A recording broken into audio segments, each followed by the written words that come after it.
Hello and welcome back to my video review of Radish apps torn between alphas. Yes, I realize that it has been a while since my last video about this, but in my defense, I have been busy.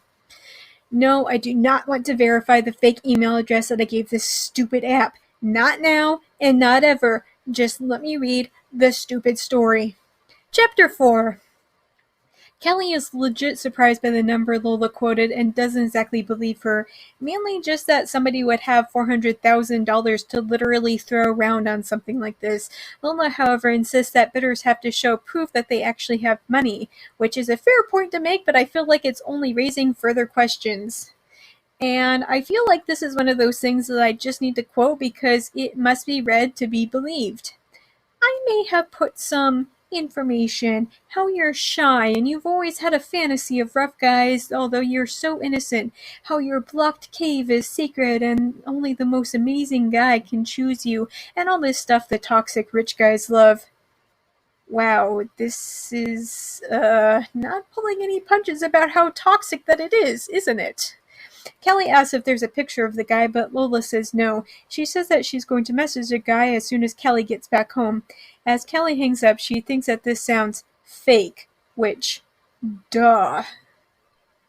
Kelly turns around and is startled by how close Alex is. He overheard her talking about bidding, but Kelly lies and says that it's for an online game. As the two of them leave, Kelly again feels bad for leading Alex on, but she continues to do nothing about the situation. As Alex is taking Kelly home, they stop by to pick up Alex's little brother, Leroy. There is some conversation between the three of them, but I don't really give a flying pig, so bye! However, as they pull up to Kelly's place, Kelly is grateful that Leroy is there, if only because then Alex wouldn't pressure her for a kiss. When Kelly gets inside, Lola quickly calls her over, says that she was going to wait to message the guy, but of course she didn't. He says that he wants to Skype with her, and geez, how old is this story even? And says that the guy promises a bonus if Kelly can agree to this quickly. Kelly is of the opinion that nonsense like this cannot possibly be good. Also, Lola gets upset when Kelly explains about the dress Alex had given her, but quickly urges Kelly to get on Skype to chat with the guy. They make the call via Skype, and for a moment neither of the two parties are in view of their respective cameras. But then the man steps in front of the camera and introduces himself as Colton.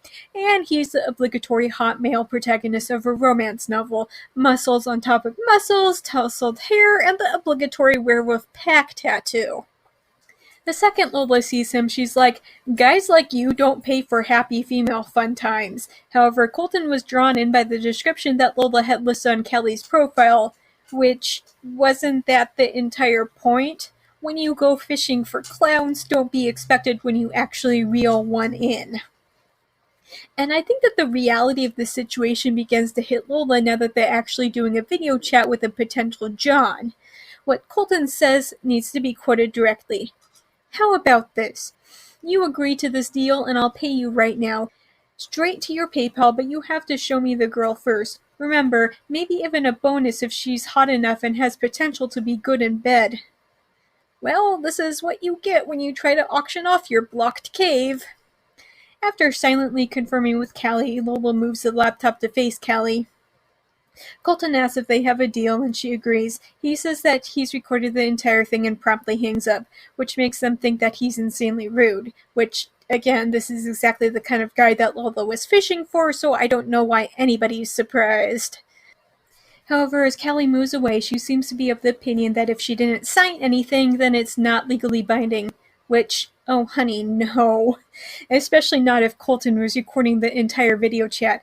Now, granted, this entire thing reads like a certain word that starts with P and is illegal, and it would look bad for all involved, but I'm certain that Kelly could cry that Lola was forcing her to do it.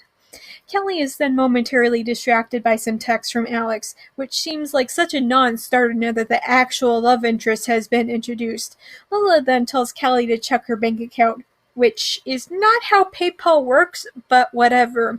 Anyway, as you probably already guessed, she's now $400,000 richer.